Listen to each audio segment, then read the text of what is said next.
Videos like these are made possible by viewers like you, who support the channel through Patreon, channel memberships, and stream donations. And don't forget to check out the Bad Weapon Rehabilitation servers at www.badweaponrehab.tf. Check the links in the description for more information, and let's get into the video. Well, this took longer than expected. That wasn't on purpose. I'm not exactly trying to draw parallels to another long-awaited final part in a series that happens to be based around the medic. It's just that I ended up doing this run a few months ago, and then some of the footage ended up getting corrupted, and I basically had to start it all over again, which kind of killed my motivation to play the game the exact same way twice in a row. Hopefully you can understand all the delays, but after a long wait, we can finally answer the question, can I beat Fallout New Vegas as the medic from TF2?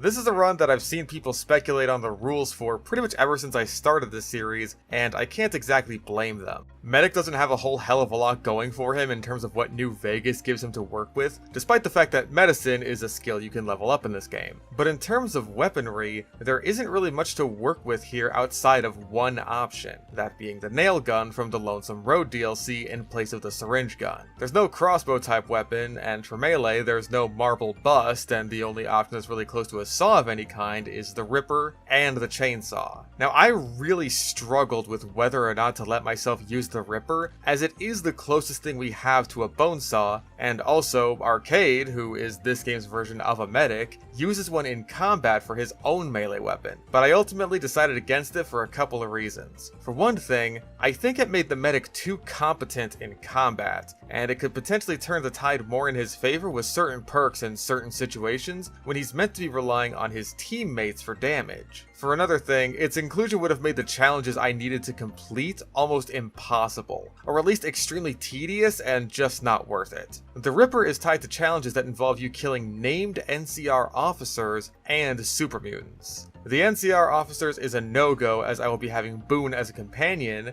and I don't want to piss him off by senselessly slaughtering his brothers in arms, since that'll make him leave forever. I could have routed my run around killing the officers first, and then getting pardoned in Vegas, and then recruiting Boone, but not only is Boone the earliest companion I'll have access to with my rules, and trust me, I will desperately need a companion as soon as I can get one, as you'll soon see, but that still leaves the issue of the super mutants.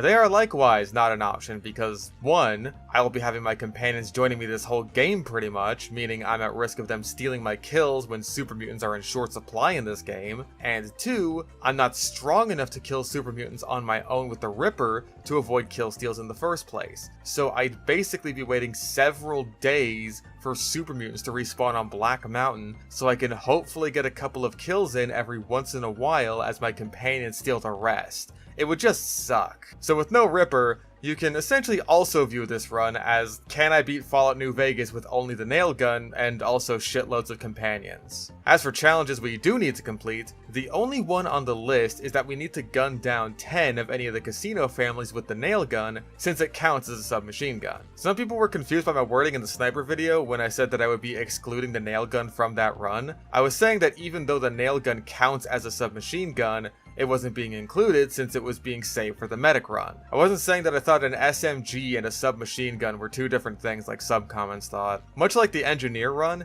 the gimmick of this run is based around the medic's reliance on his teammates to dish out the damage for him, and I will be allowing myself to use companions who I feel are equivalent to an existing TF2 class based on the weapons they use, and the weapons I've allowed the other classes to use in my previous playthroughs. For example, since Cass uses a double barrel shotgun, she will be the stand-in for our scout. Boone is obviously our sniper, and confusingly, Raul is not the engineer, as that role goes to Veronica, and he is instead our spy since he wields a revolver. Since both engineer and heavy use a power fist, I did consider having her be the heavy, but Veronica being an engineer also means we get to have Eddie as our team's sentry gun once we have her join us. I also considered having Lily join as our demo man considering she uses a big sword, but being a mutant, she can't really equip anything else the demo man could use, so she'd just be a glorified demo knight. I didn't really think it'd be worth it. I also considered allowing Rex on the team as he is a dog and pyromanes are all furries who can only walk forward, but I decided against it as he hates hats and is therefore against everything we as TF2 players stand for. And Arcade is of course excluded because I am the only medic allowed on this team. I'll also be allowing myself to use multiple human companions at once in this run to give myself a full-on wrecking crew, but only after I've completed all of their individual character side quests. And I'm playing on hardcore mode, so if a companion dies, that's the end of it for them. No save scumming either. I can only reset when a companion dies if I can't get out of that situation alive myself. And finally, in addition to all of this, I'd like to use my medicine skill to heal as many people across the Mojave as possible within the confines of my run. Well, I think that's the most preamble we've had in any of these videos, so let's get into the run itself. I've kept you waiting long enough. I start off by naming myself Herbert Ludwig to annoy all the Fujos who were upset that their husbando is unironically named Herbert.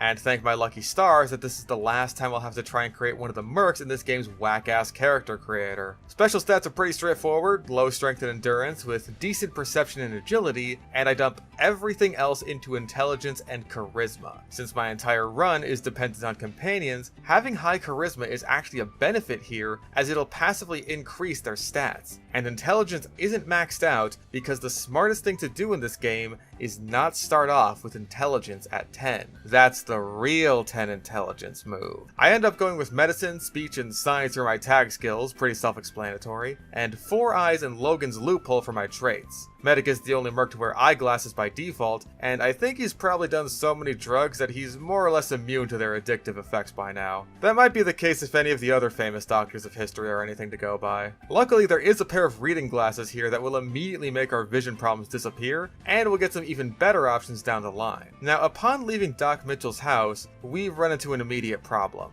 We don't have any weapons that we can use, nor any companions that we can recruit to bypass this problem. So the coyotes and bloatflies wandering around town are for once a serious threat, and God knows we don't stand a chance against those sarsaparilla bottles. Luckily, the nail gun is within a short walking distance, but whether or not it's within a safe walking distance before I get mauled to death by ghouls and coyotes is still unclear. Thankfully, since Lonesome Road is where the nail gun comes from, there's a decent amount of nails just laying around, but we'll soon see that this won't last us long. After unlocking a door and without even having to fight a single enemy, we find the nail gun that's going to carry us through the entire game, all by itself. Oh boy. I take a round of intense training after leveling up to give myself another point in intelligence. None of the other perks really fit my style. Unfortunately, I've officially reached the point where I can no longer progress through the DLC without fighting enemies, and said enemies are a real bastard to take down without some serious firepower, which I don't have. Even if the nail gun was proper firepower, I've barely got over 1 magazine's worth of ammo for it. So I let Eddie do the fighting for me while I scurry around like a rat collecting everything I can find worth anything. I decide to try and help out a bit by attacking the robot's combat inhibitor, but I forgot that just frenzies the robot. It doesn't disable it. Oops. It really isn't worth it to fight these guys at all,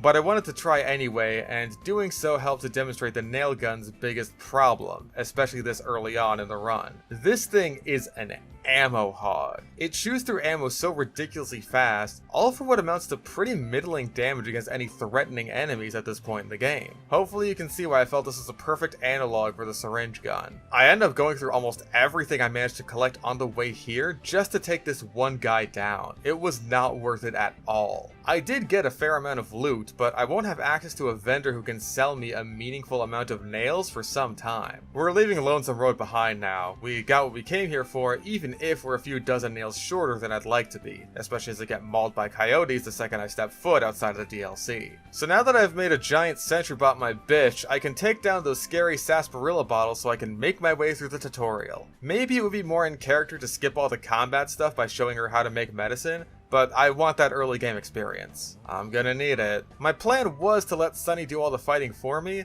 but my train of thought ended up being a little bit interrupted. None's ever gonna beat him showing up during the massacre of Good Springs in the Demo Man run, but damn if he doesn't always pick the weirdest times to show up. I honestly thought this lady was a goner since I had so few nails to work with, but I not only kill all of the geckos, but kill the last one so hard that I explode his brain and send his mortal husk to the 9th dimension. I guess it was a random crit syringe. After After the tutorial, a little bit of hacking is enough to get me to my next level, and I dump every single point into guns. This may seem a bit strange considering I have no ammo left and I'm currently playing medic, but you'll see where this is going very soon. Since I am out of ammo, I'll need every member of this posse that I can get my hands on. I'm not going to be any help at all. Not even as a medic since I can only heal companions. I'm just a cheerleader. Thankfully, passing the speech checks is pretty easy as long as you loot through enough mailboxes for the right magazines. Once I do get everyone rounded up, Ringo once again tries to sleep his way through his own fight, but I'm not letting him pull that shit on me twice. I think this broke some kind of flag though, because I had to exit and enter his house twice again before Sonny showed up to start the fight. Weird shit, man. I do my best impression of a shopping mall security guard as I sit around watching everyone else do the fighting for me. And in the end, it's good old Easy Pete who gives the powder gangers a taste of their own explosive medicine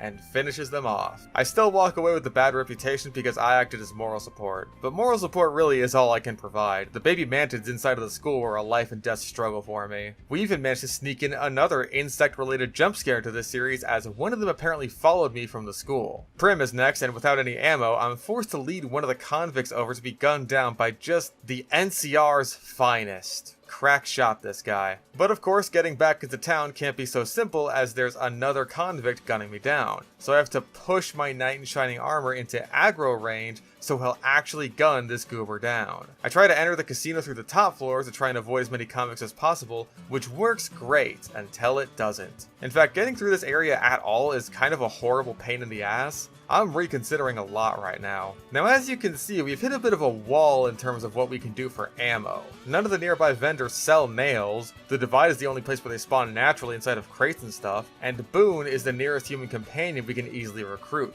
So what do? Well, after escaping the casino and picking a couple of easy locks for experience, as well as running a bit ahead to grab a gun skill book, we get our answer.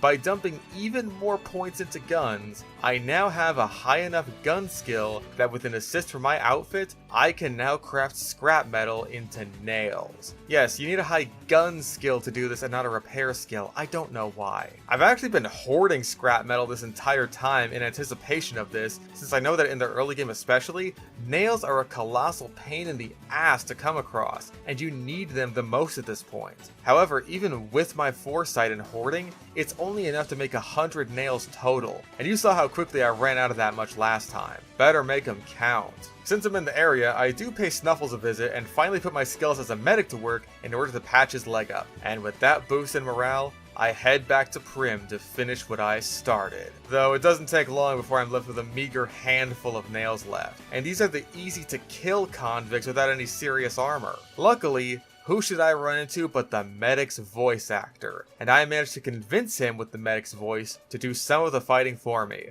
Though, as it turns out, it would be both more and less of the fighting than he may have been expecting, as I immediately run out of ammo again, and he ends up dying very shortly after. There's only room for one medic voice actor here, partner. Luckily, he doesn't need to survive in order for me to complete the quest, so I get the hell out of there, and appoint Prim Slim as the town's sheriff. Robots are our masters, after all. So now that we've managed to slog our way through some of the easiest quests in the game with the grace and efficiency of a blind snail in a salt factory, we can begin making our way to the point of the game that's actually trying to put up a fight, with no ammo left. Yay!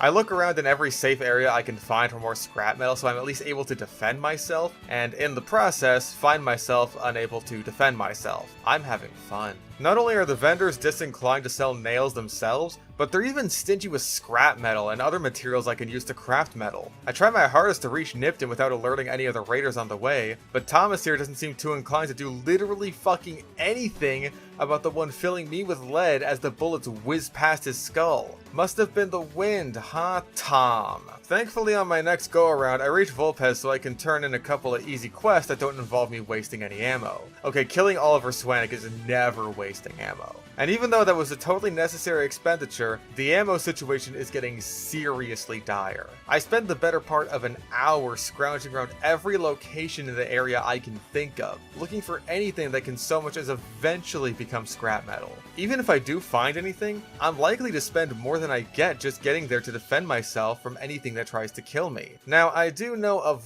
one area in this portion of the game that's basically a gold mine for scrap metal, but I was kinda hoping I wouldn't have to go to it so soon. I'm of course talking about Old World Blues. This will certainly be our most interesting time going through this DLC, as for the most part, we're going to be trying to avoid combat, and we'll be spending most of it running for our fucking lives, and the rest of our time failing at doing so. For now though, we just spend our time talking to the Brain Boys and siphoning as much experience out of them as possible just by having a nice chat with them all. There is plenty of scrap metal just lying around the think tank, but that's not the only reason we came here. We came here because of these guys, the Bookshoot and Muggy. If we feed the Bookshoot clipboards of any kind, of which there are so many scattered across the game, then he will give us 1 scrap metal for each one. And if we give Muggy coffee pots or dinner plates, he'll give us even more scrap metal. The only issue is, we need to find their personality matrices before we can access these functionalities, and they are dangerous to obtain. But the hope is it'll be well worth the trouble. Luckily, as I make my way out into the waste, there's a good amount of scrap metal laying around before I can even manage to get to the personalities. I do manage to find the Bookshoot's personality,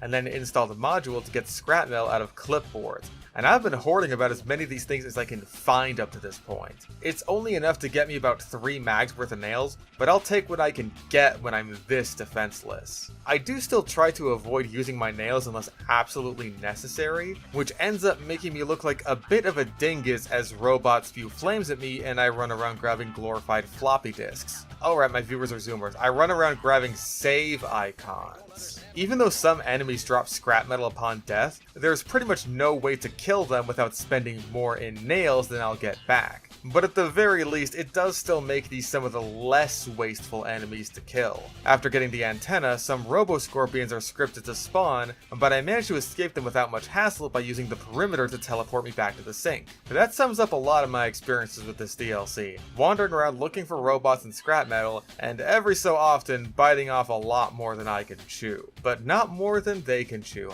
I'm apparently delicious. Unfortunately, there's a few areas where I basically need to engage in combat in order to progress the story, and these guys are way tougher than I'm able to deal with for the amount of nails that I have. Luckily, if there's one thing Mech is good at, it's splicing together random animal bits. So I managed to get a robot dog companion to help me put a dent in some of these bastards, but unfortunately this dog is in sort of a companion gray zone, which means I can't use stim packs on it. And it doesn't last very long, and I have to wait a full day to make another one. Unfortunately, the next dog doesn't perform much better. Christ, this is gonna take a while. Eventually, I managed to get the dog to muscle through all these robots for me. Third dog's the charm. I'm still a better dog owner than Hassan. Of course, the dog doesn't last the whole way through the test chamber, but I do manage to recruit a helpful nearby turret to do some of the shooting for me. Though clearly not enough as I get rushed down at the next terminal, but eventually I brute force my way through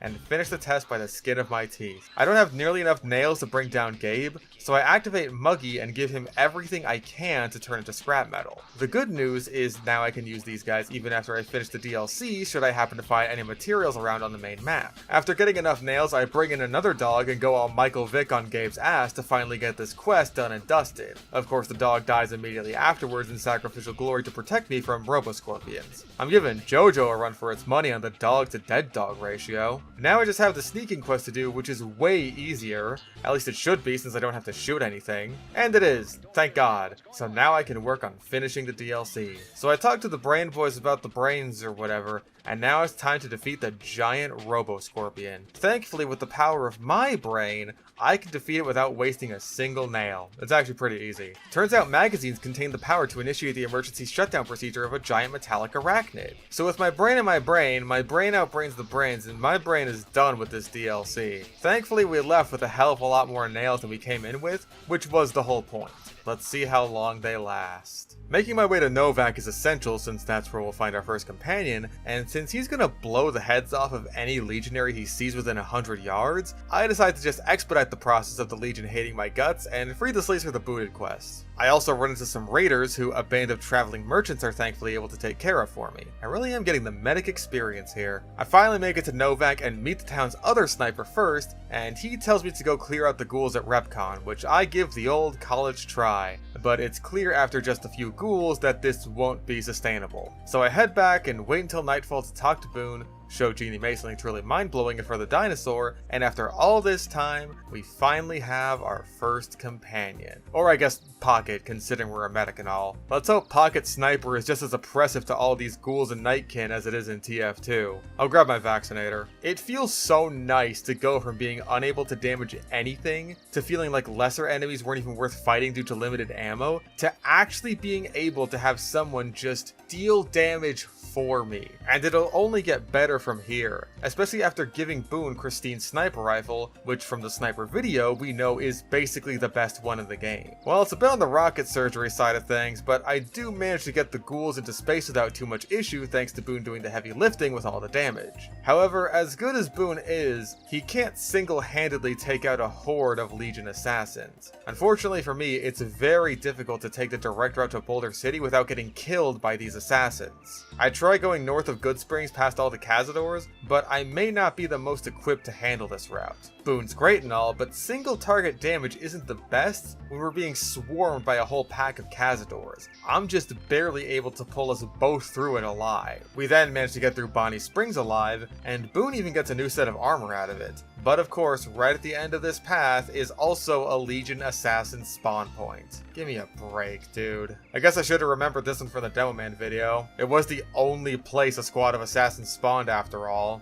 Ultimately, I have to remove Boone from my party and just stealth boy my way over to Boulder City. Thankfully, the Logan's Loophole trait also works on stealth boys, so I don't have to worry about anything on the way over. Once I'm there, I obviously settle things amicably between everyone, as it's not only the path of least resistance and ammo spent, but also so I can take advantage of the Great Khan Vendor later, who is without question the best source of nails in the game. And hey, since I don't have Boone in the party, there's no reason not to pick up our engineer Veronica, so that's 2 companions down. And 2 vendors down who actually sell me nails, thank fucking god. I also got started on the Crimson Caravan quest so I can recruit Cass and get another companion under my belt, though during the process I get yet another giant bug jump scare for this series. And I also get started on helping out the followers since I need to join them to get my sick-ass lab coat. Speaking of helping people out, we're going house this time around because Medic is smart enough to know to pick the best option. Besides, I imagined he'd have a lot to talk about with a guy who's managed to keep himself basically immortal with technology. I help clean up around Freeside a bit to help the followers and use the medicinal power of telling addicts to suck it up and just don't do drugs anymore to help them out. Once I do that, and having given away a bunch of my medical supplies, I get my lab coat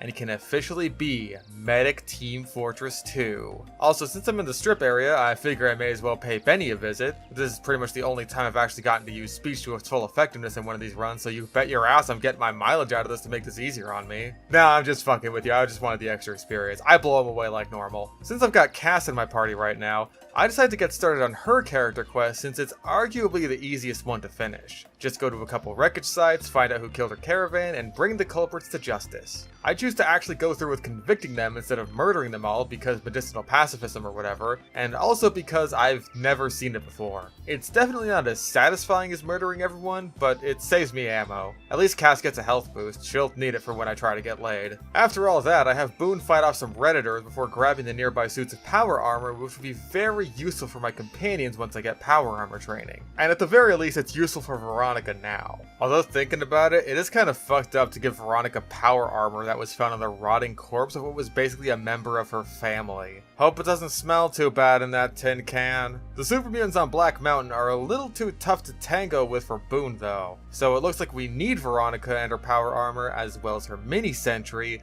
a little bit sooner than I thought. Fighting the mutants does go easier this time around, but I think that has less to do with my increased offensive power, and more to do with the fact that 3 of the mutants seem to be suffering from dementia and just walk away mid-fight as if nothing happened to them. I think Veronica punched him in the skull too hard. Well, I'm not one to pass up on an opportunity to not get me and my companions killed horribly, so I managed to disable the rocket launcher Nightkin. Pity I don't have a soldier to use this thing, and use the power of science and friendship to get Tabitha to fuck off and give me back my ghoulish spy boy. Well, now that I've got all my companions in one place, I'm working on sorting everything else out when the lucky 38 once again gets an uninvited visitor. What the fuck, just do it yourself at this point, you're already inside! Every single run we do makes that one meme where Fallout New Vegas speedrunners wonder if a glitchless run is even possible more and more true. Well, right now, my biggest priority is getting Veronica's quest progressed at just the right point. You'll see why. We'll work on getting Eddie's quest done in the meantime too. Well, that no glitchless run adage is proving true again. Anyway, I go on a small thrifty shopping spree to upgrade my companion's munitions. I think Boone appreciates it,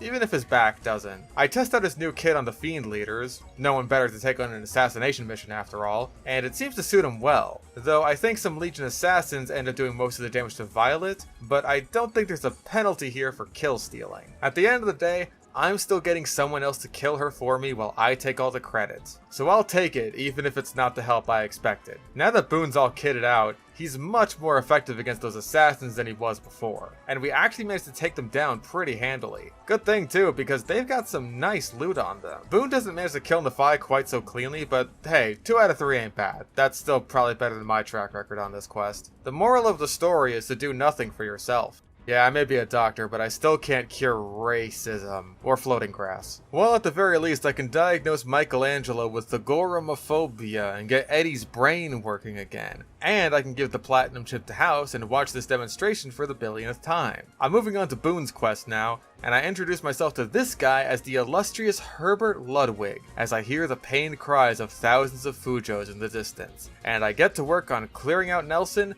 and rescuing the hostages for some good boy points with our edgy sniper boy. Apparently Legion assassins don't take too kindly to wiping out their station and one of their leaders, but they'll have to take it up with Boone's bullets and Eddie's lasers. Also my nails, but come on. Actually, I run into 2 groups of these fuckers, basically back to back. I'm not sure if that's supposed to happen or if this site in particular is just fucking cursed. Speaking of cursed, I go to wipe out Cottonwood Cove with Boone for some more good boy points, but I don't notice as I'm playing the game, but you can see that someone shoots Boone's rifle out of his hands, and I don't notice it, so I don't manage to retrieve it, meaning Boone no longer has Christine's busted ass rifle. I thought he just ran out of durability on his rifle when he said he needed a new one. I didn't realize it fell out of his inventory until it was too late. Well, luckily Boone still got plenty of firepower left, and we managed to wipe them all out down to the last thumb-sucking coward and level up for our troubles. I work on a few other NCR quests and managed to finally get started on one of the last parts of Eddie's quest. Eddie's a great companion, but Jesus Christ, it sucks that 90% of his quest is just waiting around for days at a time. And once I finish up that quest and save the monorail,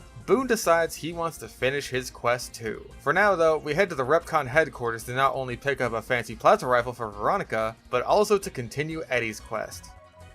What the fuck? Obviously in the choice between the Brotherhood, who I am obligated to destroy in this run, and the Followers, who I am buddies with, I choose the Followers to give Eddie to since he's not really on the front line soaking up damage, so I prefer he has the extra firepower. Seriously, we need everything we can get. Since Eddie's going to be cooking up with the Followers for a few days, I decided to finish up Boone's quest since it's going to be a lengthy walk over to Bitter Springs. But first things first, with Christine's rifle gone, he's gonna need a new one. And do you really expect me to pass up on an excuse to once again use my beloved Gobi Glaze sniper rifle? It's no self-made, but I don't think Boone will notice the difference. He certainly doesn't when he uses it to punch some holes in some Legion assassin skulls, or against our first death claws of the run. I really hope you can see why I've avoided companions for most of these runs, because Boone is just doing this shit basically all by himself. He's a madman. But he's also a sad man, and it turns out that the best solution to getting over your trauma of massacring scores of people is massacring even more people, but the correct ones this time. And with his ammo-less medic by his side,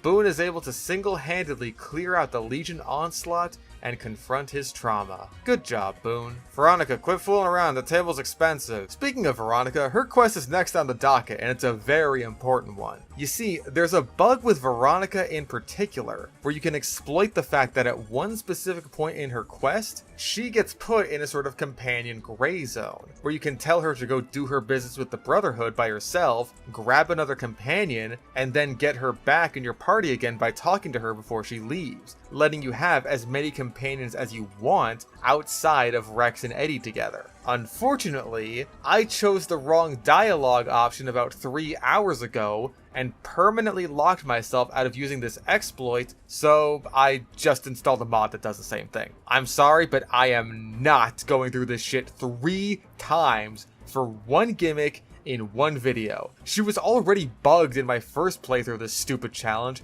and wouldn't even progress in her questline at all, so I had to cheat then too. This run's just fucking cursed, man. Veronica lets me get into the Brotherhood bunker, and I may as well milk them for all they're worth so I can get the rest of my companions' power armor training. Not to mention they've got some familiar munitions in stock for Veronica herself. This run is like a greatest hits of all the weapons we use in previous runs. But I do still need to do the Brotherhood's questline. I'm siding with Harden because it saves a bunch of time gathering random garbage, which involves me going to the Boomers to get the last patrol holotape. I do need to go there for House, and also for Raul and Veronica's questlines too, so hey, multitasking. While I'm getting everything prepared, Eddie's finally all fixed up and ready to go with his new boosted firepower. On the subject of boosted firepower, I get the unique Gauss rifle for Boone from the roving band of mercenaries, who he wipes out effortlessly along with Eddie's help. And we're gonna have to go into the Legion's stronghold to continue House's quest, so yeah, we need all the firepower we can get, since we're basically going to be wiping everyone we can off the face of the earth. By we, I mean Boone and Eddie. I'm basically a glorified cheerleader whose only job is to shoot them up with morphine every time it seems like they're in actual danger. Don't ask me how medicine works on robots. I'm a doctor, not a robot doctor. The guards protecting the bunker are actually a pretty serious threat until I lead them outside and give Boone a bit more room to not get punched to death. So I activate the robot army, House's Police's punch, and on the way to the Boomers, I mix things up by being the one who has weird experimental shit spliced into my body.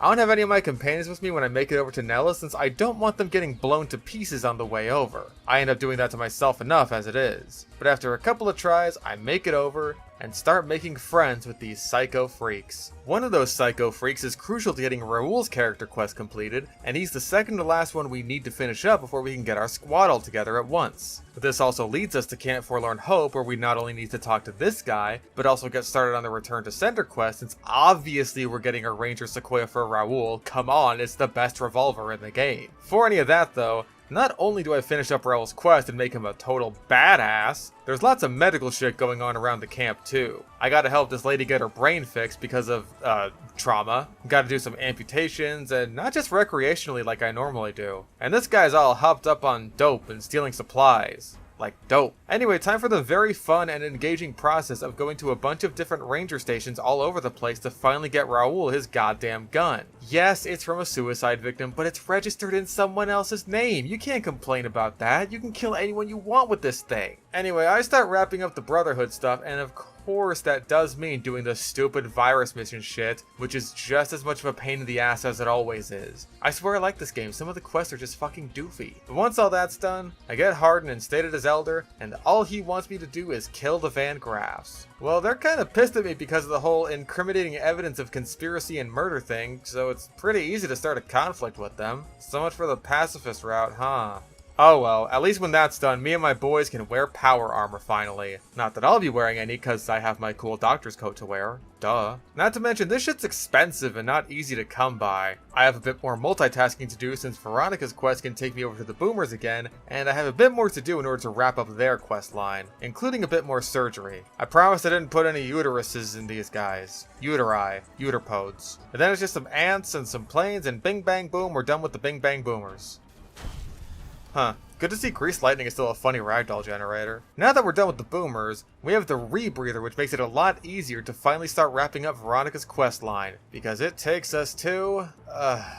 Vault 34. I hate this place. It's such a bitch to navigate. I've gone through it like 4 or 5 times now and I still get lost in it. It takes way longer than I care to admit, but I eventually make my way into the armory and find not only a bunch of good loot, but also the pulse gun Veronica's looking for. Of course, nothing goes the way she's hoping for, story of this poor girl's life, and she decides to defect from the Brotherhood after some of her former colleagues hold us up at the exit with really big laser guns. Yeah, take out some of that frustration on this, purple guy. Well, obviously being the medic, I advise for her to join the Followers of the Apocalypse. It goes really well, and nothing bad happens to anyone involved in this quest at all. Yeah, take out a bit more of that frustration, huh? But after all this time, everyone's quests are done, and we can finally assemble our team. With everyone totally kitted out with their best gear possible, and decked out in power armor, this is a full-on wrecking crew. It's taken a long time and a lot of work, but the results are sure to be well worth the effort. I go out and try and clear up some forgotten medically significant quests, including helping out the doctor at Bitter Springs with his wounded and books and stuff.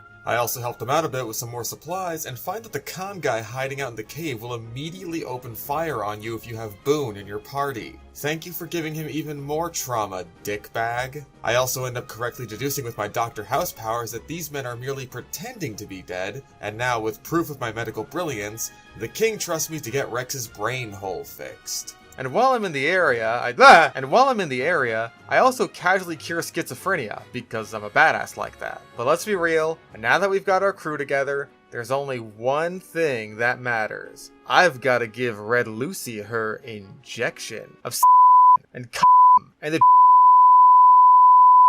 Well, the mantids are honestly so easy that I really could have just done this one myself if I wanted to. Cannot say the same about the giant scorpions. Those guys are a serious threat. Thank you, Mitten Squad, for preventing another giant bug jump scare from gracing this series. And boy, are they efficient at their jobs. Because I'm over here trying to speedrun my way to the fire geckos while they're taking out an entire Legion assassin squad without me even needing to be there for heals. I have officially become a secondary character in my own run, but it was absolutely worth it. I think that should give you an indication of how much of a cakewalk the fire geckos turned out to be. This has turned into a lizard firing squad. I'll make sure my own lizards don't see this part. Now, Night Stalkers have me a bit more worried because companions will still take poison damage over time even outside of battle, like their Pokemon before Gen 5, something that will obviously be even more relevant soon. However, as should be expected, my crew barely takes a scratch from these dogs before wiping them off of the face of the earth. Cazador eggs are up next, and Veronica, you concern me with how eagerly you run headlong into these creatures. I guess she doesn't have much to lose at this point, huh? Yeah, we'll see about that. Anyway, the guys who shoot with guns actually do a pretty damn good job of keeping the rest of the Cazadors at bay, and by the time we reach the nest, it's not a difficult operation to cleanse this area of their venomous filth. Yeah, I do not have the medical experience to cover that. You are gonna have to try a different provider. I also don't have the medical experience to treat Caesar's brain tumors, so we're trying for a different method here. It's a bit experimental, but I think the results speak for themselves. I tried doing this earlier with Boone, and it did not go well, so I really needed the whole squad to pull up for this. And I really wanted to get this done before our next job, because this might just be Boone's last chance to see Caesar with his head rent from his shoulders. It's Deathclaw time, and while I have my fullest confidence in my team to take out the normal Deathclaws,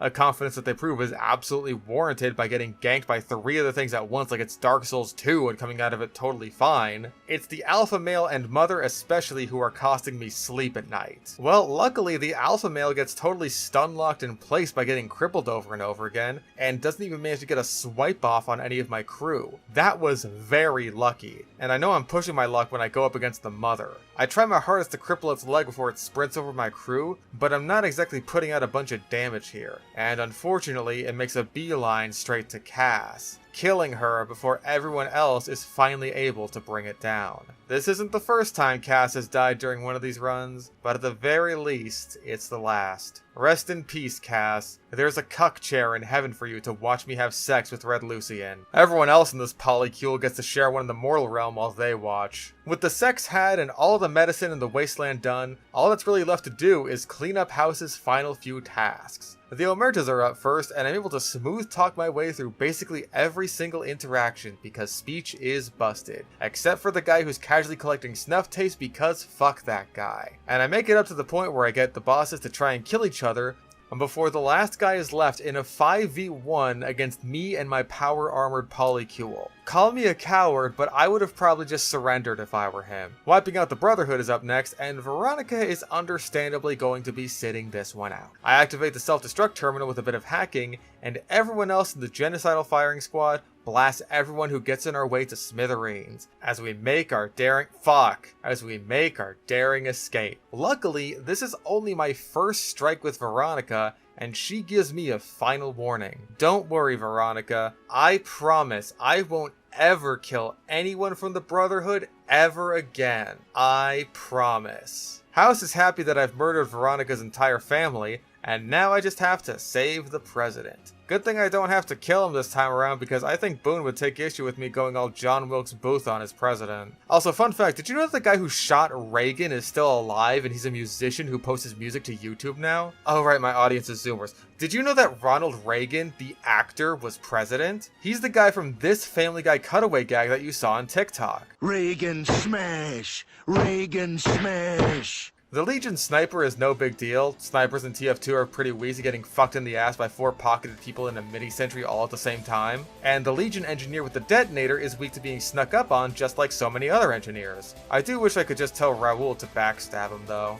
Actually, I guess he's a spy disguised as an engineer, considering he just butter-knifes one of the guards to death before getting mercilessly gunned down. Even in New Vegas, spy syndrome rears its ugly head. Everyone wipes out another band of Legion assassins, though Boone seems to have once again lost his gun when I wasn't paying attention. If you got it blown up in the Brotherhood bunker, I swear to fucking God. Whatever, just use this SMG for now. Thank God you can still use those. I use a stealth boy to sneak into the El Dorado substation without attracting attention, which is great since if I pissed off the NCR by killing those people guarding the substation, that would not make Boone very happy. What will hopefully make him happy is the new guns I'm bleeding money for him to shoot. Don't lose these ones. Everyone needs to get as kitted up as possible, because we're finally taking on our most daring and potentially dangerous challenge of them all. Killing a bunch of casino workers, because I forgot to do that up until this point. Let's see. Eeny, meeny, miny, white gloves. There we go. That's our one challenge done. Now I guess we can do the dam or whatever. Oh my goodness. Well, good news. We finally found our soldier after all. NCR, perfect rocket jump, and just look at that landing. I'm getting misty-eyed just thinking about the soldier playthrough already. Perhaps in spite of the wrecking crew at my disposal, you were expecting that the dam would be anything other than a total cakewalk. You would be wrong. As long as I don't run in headlong to try and kill the legionaries myself, which I still managed to do just fine anyway as a certified battle medic main, I'm basically immortal. I even managed to use my silver tongue to get into the override room without starting to fight with the NCR and pissing off Boone. Like I said, speech is busted. Between my squad, House's Securitrons, and all the NCR soldiers, there's so many people shooting at the Legion that even their scariest Centurions fall like Jenga blocks. I almost wish I did Arcade's questline just so I could have the Enclave fighting by my side too. The Gatling laser guy would make a good heavy substitute. Oh no, I'm so scared, please don't kill me, yeah! And then he pooped himself. And then of course, it's time for the Legate. Now, obviously with my maxed out speech stat, I could just talk him down. But do you really think I spent thousands of caps on giving my crew the best gear possible just so they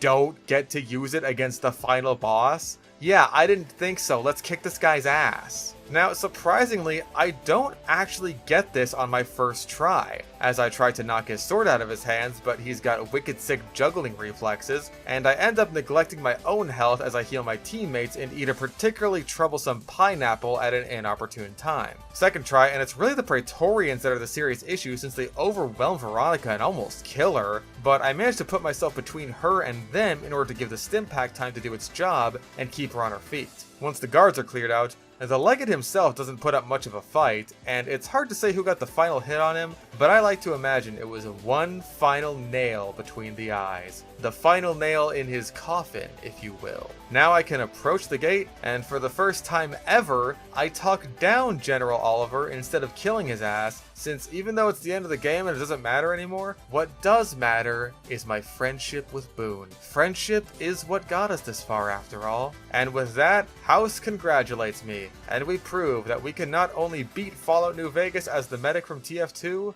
but as all 9 classes. Oh boy, this run. I'm sure you guys will enjoy it a lot more than I did, but that's almost certainly my bias from not only having to do this run twice, but also having to deal with some headache-inducing issues while editing this video. I intended to get this one out ages ago, but some recording issues and delays really ended up putting this one off, and I apologize for that. Overall though, this has to be the most unique run in the series, and it had without question the biggest difference in power from the beginning beginning of the game to the end. We started off not being able to play the game at all, and ended up not even needing to play the game at all. I think only the heavy run gives this a run for its money in terms of how spartan our resources were at the start to how stacked we were at the end. It's almost quaint looking back at me nickel and diming myself over every single nail I spent at the start to just going absolutely ballistic on some of the toughest enemies in the game with a proper armada by my side. All while trying my hardest to keep true to the medic's nature of, while being a crazy ass mad scientist with a few screws loose, at the end of the day,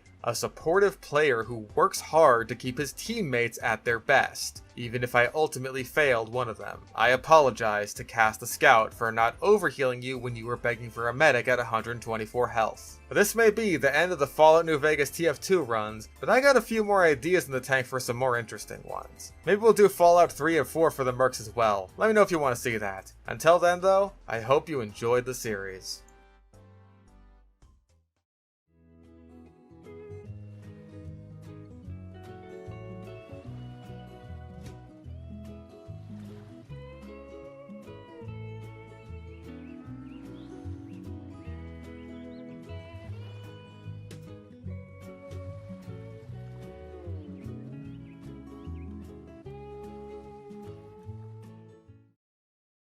Well, at the very least, I can diagnose Michelangelo. Angelo? Yeah, Angelo go outside and touch some floating grass.